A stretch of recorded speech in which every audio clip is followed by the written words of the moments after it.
Welcome back to Sunday Vibes, one and all. We're not back in the pub, we're still in self-isolation, but I am joined by Christopher Hamill and Patrick Van Straten, as I am every week. How are you, boys? Not bad, man. How are you?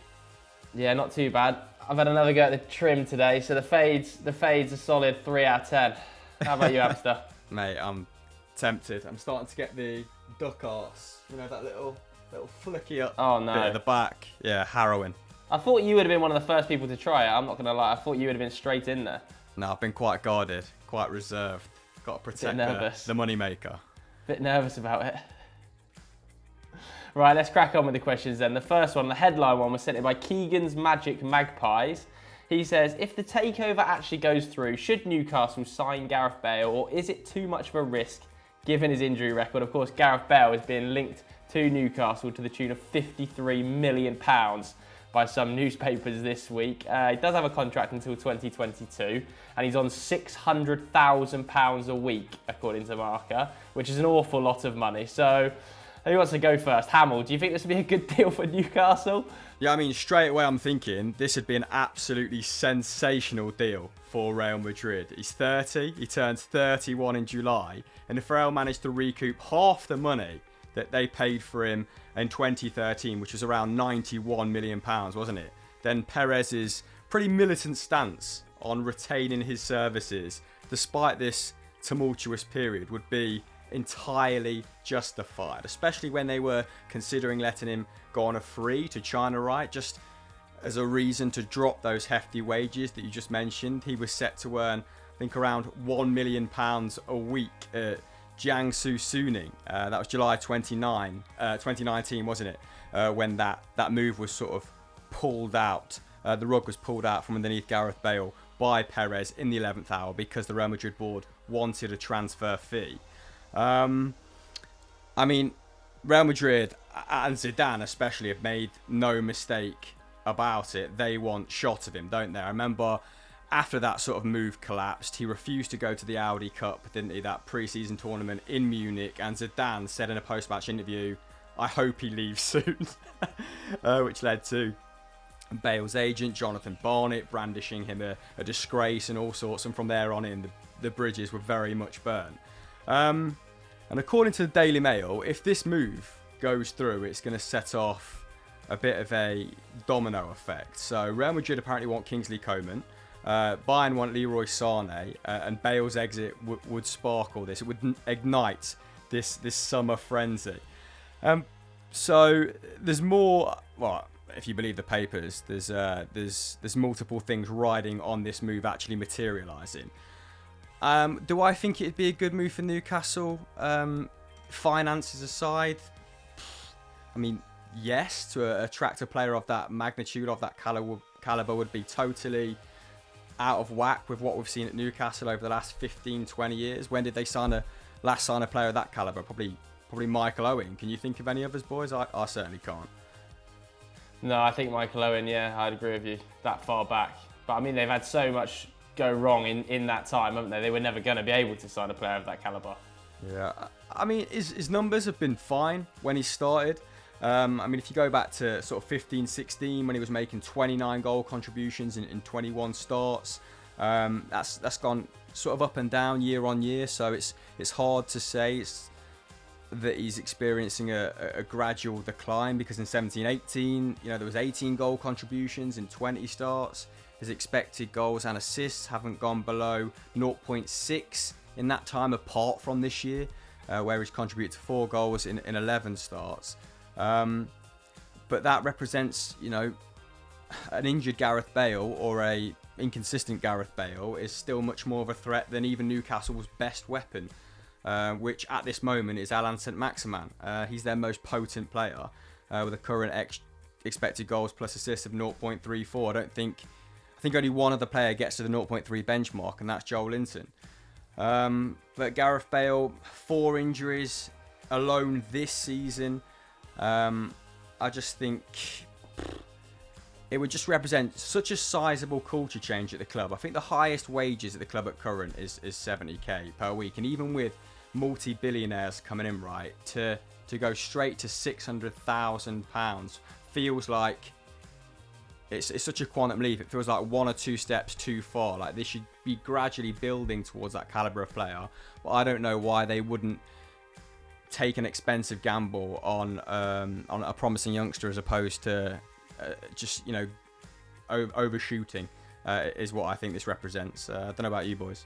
Yeah, I totally agree with you. I think that it would be a really weird transfer to happen from every single point of view. I think even Amanda Staveley, from the articles that I've read anyway, she is kind of building more for potential training ground developments, trying to progress youth, investing in the club in a long-term way rather than that sort of throw money at the wall very quickly to try and turn around results in the immediacy. Because I don't even think that really worked at Manchester City. Yes, they spent well and they spent poorly. Like, Robinho didn't necessarily have the impact, I think, that they thought he would when he first arrived. And I think they could probably learn from that and not sign a Gareth Bale and look to sign other players further down the line for more reasonable fees that are going to grow and develop, like you said, Hamill. I think they should be looking at sort of a 20 to 25 age group of more reasonable fees that they can develop. Because let's face it, they're not going to immediately walk into the big boys and be a super club. They're going to have to develop some players over the next few years. Yeah, I agree. And even if you use Manchester City as an example, which you just did, they definitely signed those sort of in-between players, you know, as well as Robinho, but they went in for the Negredos, they went in for the Alanos. Like, there wasn't a Galactico policy immediately sort of implemented. And like you said, Robinho was sold 2 years later, so they're only out and out huge name was one that didn't work out in the long term.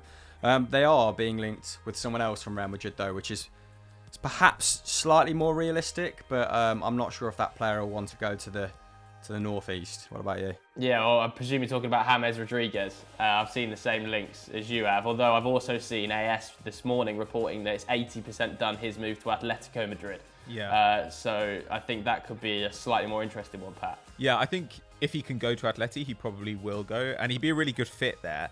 But if Newcastle could get him, he'd make a lot more sense than Bale, I think. Like, his wages are going to be lower. They're still going to be very high. His fee's going to be lower because his contract expires next year, and apparently Real Madrid are only looking for about 30 mil for him. And generally speaking, as well as being younger, I think he's just a much more useful player right now. Like, Bale, I don't know about you, but Bale's having a pretty bad season when he does play at Real Madrid, and I don't really know what Bale is anymore. Like, what is he now? Can he come in and play as a striker for you for much of the season? Is that what he's going to do? Is he going to play off the wings still? Like, I genuinely do not know. Whereas at least I do know what James Rodriguez does, which is that he can play off the right, but fundamentally he's going to play as a number 10. He's an extremely good creator. I mean, over the last few seasons where he's been kind of mixed around in different systems at different clubs, hasn't played a huge number of minutes. I think it's about 3,000 in that time, but he's averaged close to 4 key passes per 90, which is absolutely obscene. I mean, it's twice the total of Jonjo Shelvey, who's Newcastle's best creator, and as we know, most of those chances Jonjo Shelvey's creating are coming from set pieces. There's a stylistic issue, obviously, because you don't know how Newcastle would adapt. Like, you assume that if James were to go there, it would be on the understanding they were going to bring in an exciting manager, and then they'd be trying to rebuild themselves into a ball-dominant side, because he's certainly a ball-dominant player, and that's going to be pretty difficult to do. On the other hand, I actually think he's a really underrated presser and defender. Like, in his first season under Ancelotti at Bayern Munich, his pressure numbers were through the roof, and in his last couple of seasons at Real Madrid when he was playing, he was making around 3 tackles and interceptions per game, which for a guy in his position is really, really good, and possession adjusted it's even higher. I've actually been impressed by the way that he adapted to that kind of 3-8 role, especially once he went to Bavaria. And so as a result, I think that you're going to get quite a lot out of him. Like, he's still pretty dynamic on the ball, but even if that were to disappear, I don't think his ability to find a defense splitting pass is going to disappear. I don't think his long distance shooting is going to disappear. All of that said, I'd be amazed to see this happen, just because I think he will have better options. Like, Everton have been linked, as you said, Atleti have been linked. I could even see clubs like, you know, Arsenal taking a look if they lose out on major targets, or Italian clubs having a peek. But I don't know, that my worry is that if you were to, there are a lot of football fans who hate the idea of of stats or signing young players or whatever. They want to kind of sign household names, and I feel like they talk about how all they care about is results, but actually what they really care about is this really weird idea of ambition. I always find it strange when football journalists or football fans talk about showing ambition, because it's almost like it doesn't matter if you do something stupid so long as you're showing ambition. And I've seen that narrative emerge a lot with Newcastle being linked to people like Gareth Bale. And I think the stupidest thing they could do is to chase a white whale like Bale or even to some extent James, pretty much tie themselves into a long, expensive contract for a guy who's not going to improve their team in the long term, purely with the intention of making a statement, of saying these are the sorts of players we can get now. Be much, much more sensible for them to get the players who, Arsenal or Man United or Chelsea are linked to but can't actually sign because they're not household names. Those big teams. Well, I was thinking about this today because I was writing about Leicester, and Arsenal were linked with Johnny Evans a couple of years ago and decided not to go for him and get Mustafi instead because that was partially because they wanted a younger player. And then Soyuncu they turned down because they thought he was too young and inexperienced, and they wouldn't have given him minutes straight away. Spurs were heavily linked with Ricardo Pereira and then decided not to go for him because they were like, he's not a big enough name. We're going to go and get Aurier out of PSG. And if you are that club who's just below that level, you can actually afford to outspend the majority of Europe, and you can afford to get these players who are maybe not really known yet and put them in your side and give them plenty of minutes. And so if Newcastle can adopt that approach, we're going to go and make smart signings from, your RB Salzburgs, from your mid-table clubs in Europe's top 5 leagues. You can build a really, really good side for the future rather than building a sort of mediocre side now that's really expensive. And so I hope that they have that long-term goal in mind rather than thinking, okay, who do we get who's just going to make us look like a big club in the short term? Because I actually don't think that that's the better thing. They'd be better off spending that money on a really good coach or, like Chris says, on, an outstanding youngster with great baselines. Yeah, totally agree. I think you've also got to try and convince James Rodriguez to come to Newcastle. And the only way you can convince James Rodriguez to come to Newcastle is by overpaying on wages. You're never going to get him at a cut fee. You're never going to get him at a cut price wage bracket, because he himself is going to have to give up Champions League football guarantee, give up Sun as well to move to the Northeast. And it's just a tough job to convince someone, at the moment anyway, to come and play for Steve Bruce, because at the moment he's still the manager.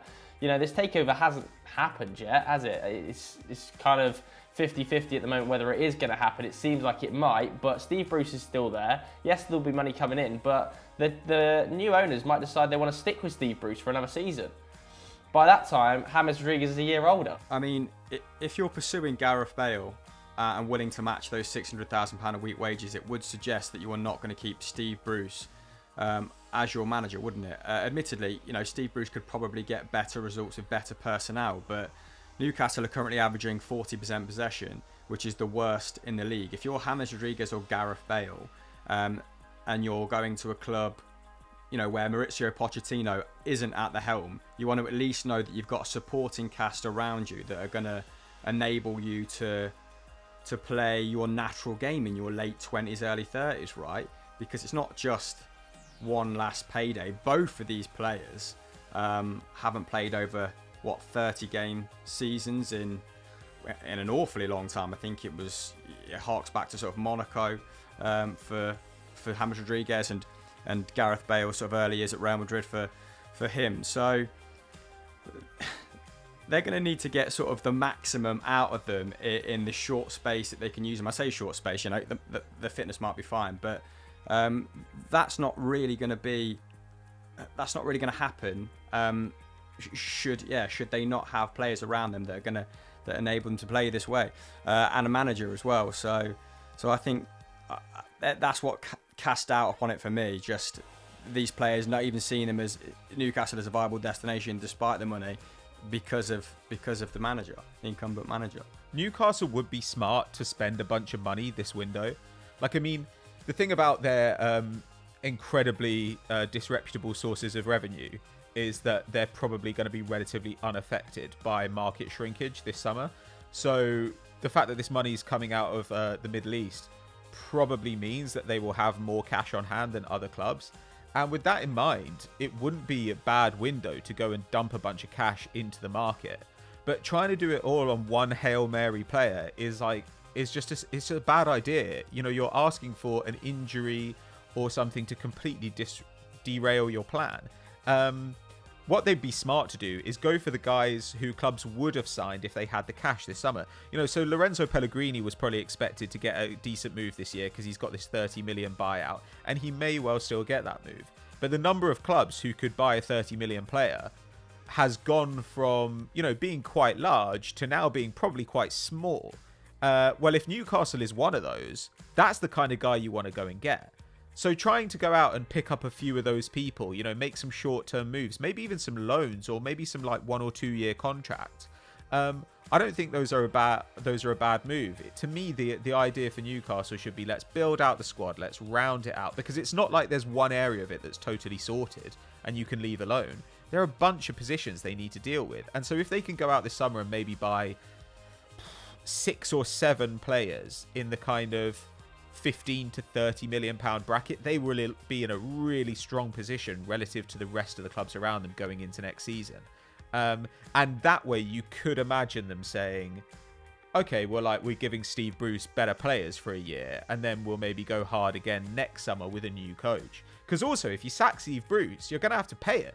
Like, you're going to have to pay him out of his contract. And that's another thing. You can't just dump money endlessly into clubs now. If you're going to spend, you've got to spend reasonably intelligently, on the understanding that you're going to be able to sell these guys down the road, or that you're not just throwing money away with no way of getting any back. So I think that they should... I think if I were them, I'd probably spend pretty hard, but I think it's quite hard to justify sacking Steve Bruce if he keeps them up, really.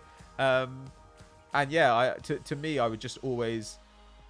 Like, Leicester haven't done a perfect job. Southampton before them didn't do a perfect job, but those clubs have shown a way to build a competitive team on a budget, which Newcastle should be trying to emulate. Yeah, so it'd be akin to sort of Wolves' approach, right, where they were signing the likes of Ruben Neves for what, 15, 20, and I mean, João Moutinho was an absolute steal at 5, but they had the resources to go for lights out players and chose to build their club in a slightly more incremental way, and that's what I think Newcastle need to do. And I don't know how they ever balance out Gareth Bale's wages in the financial fair play scheme of things.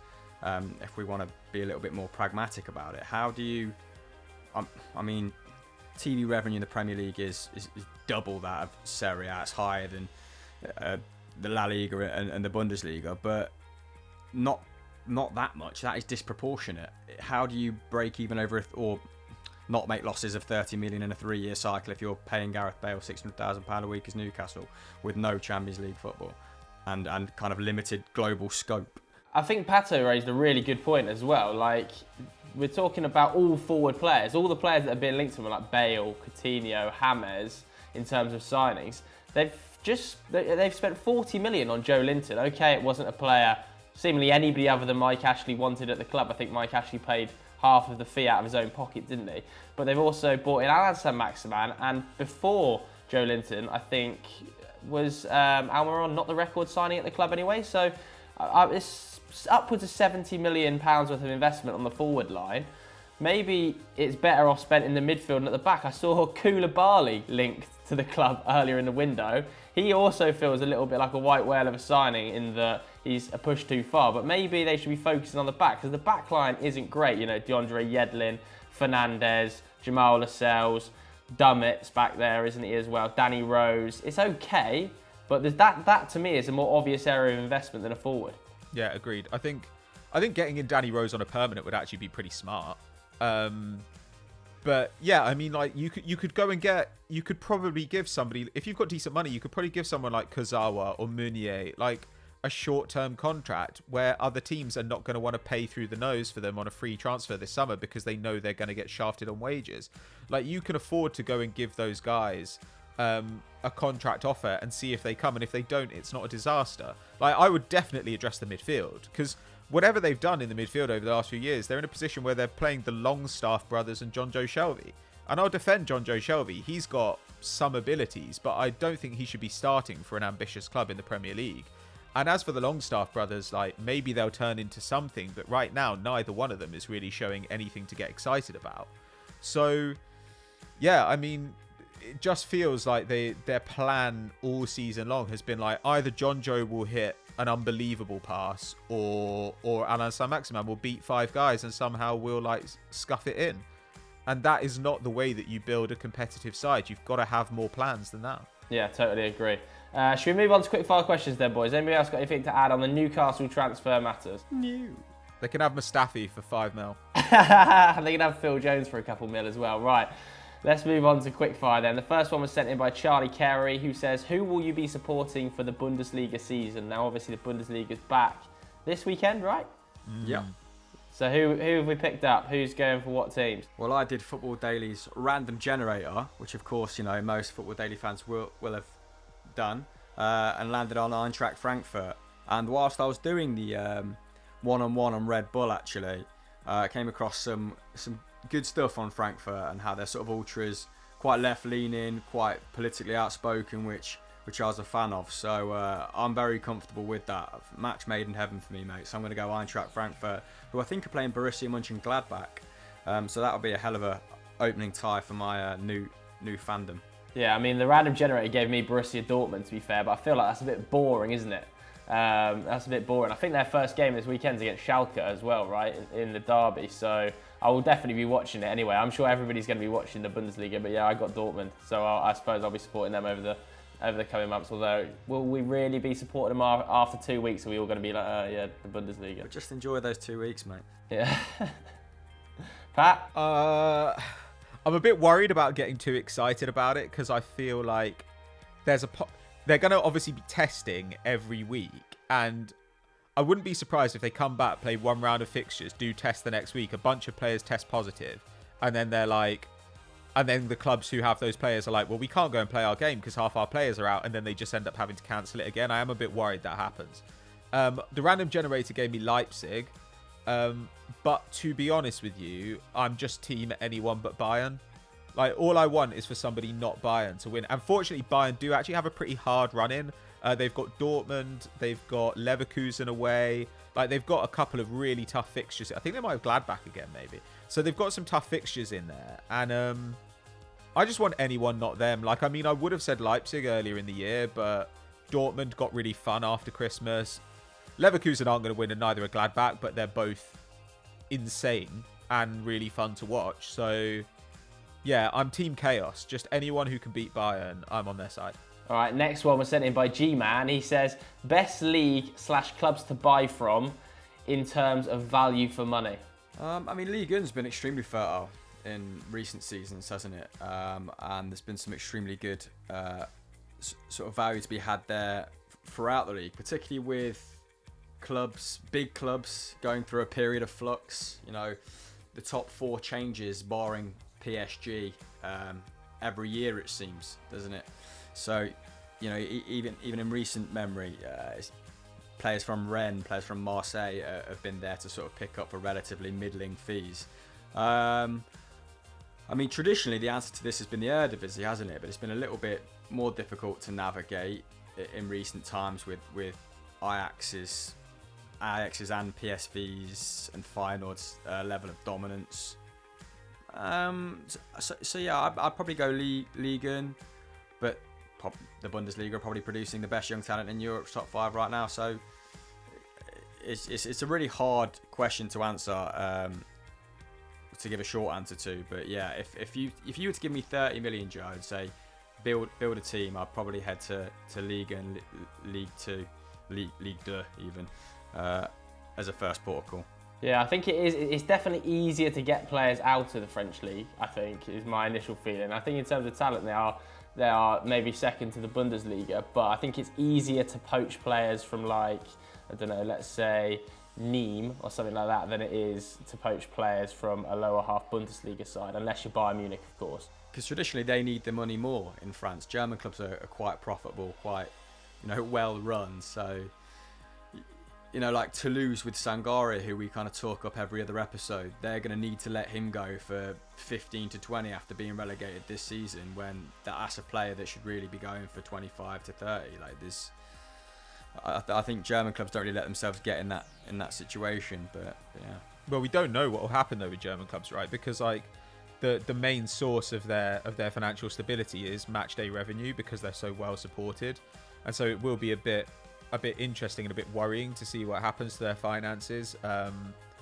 Having to play so many matches behind closed doors this season and probably next season as well.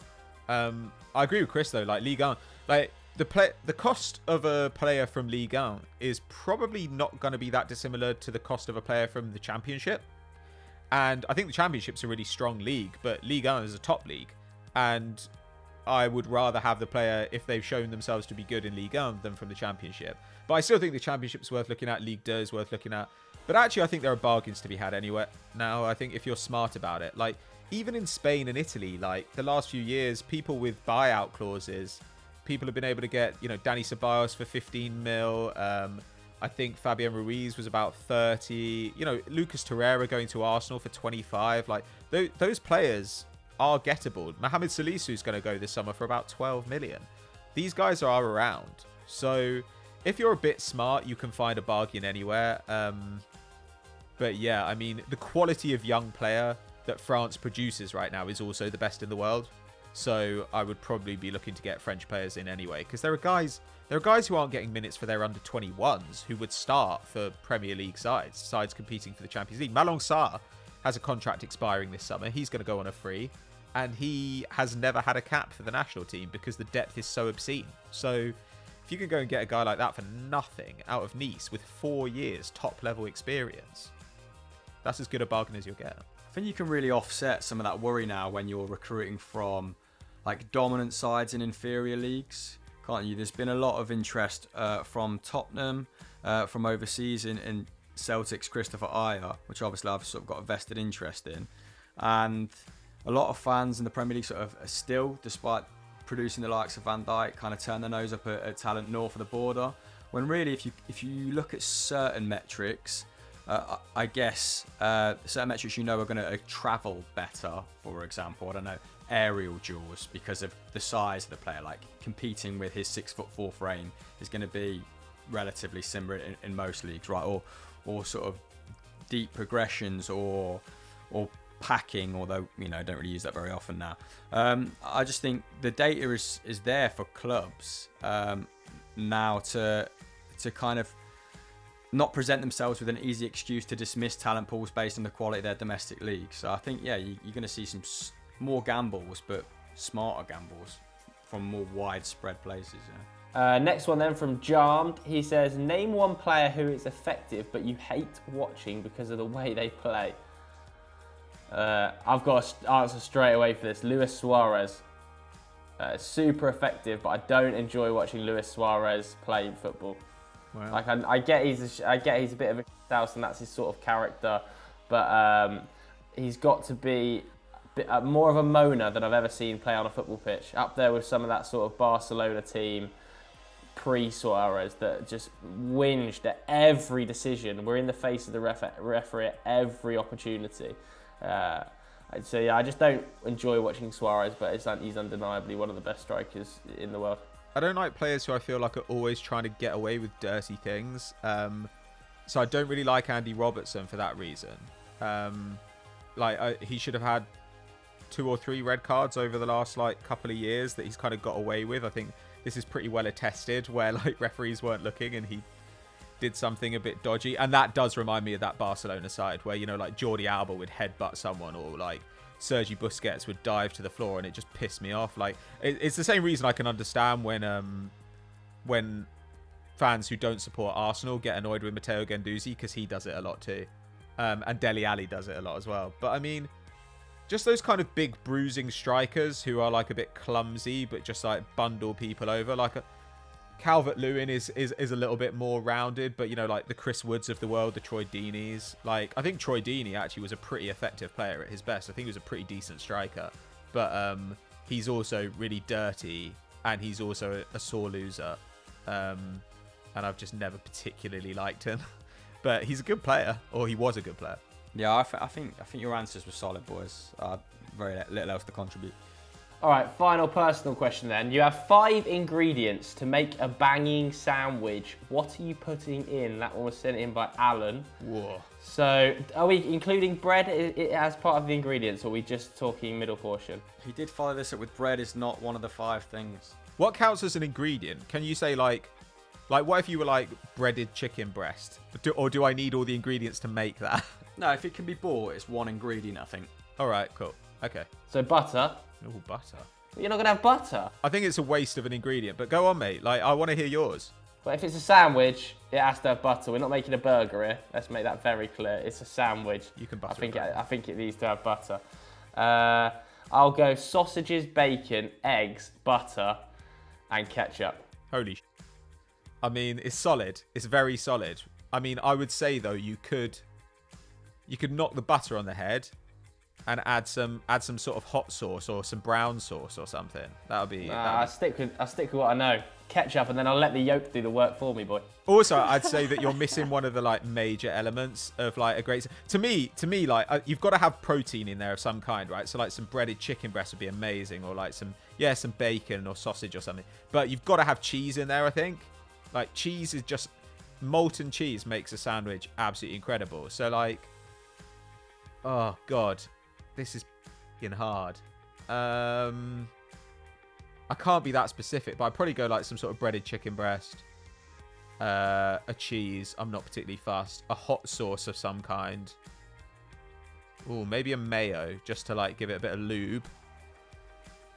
And then like maybe some like really crunchy lettuce or something. I don't know. This is difficult. There are so many sandwiches in the world. I can't do this. This is awful. Been stumped, finally. Yeah, I'm going to start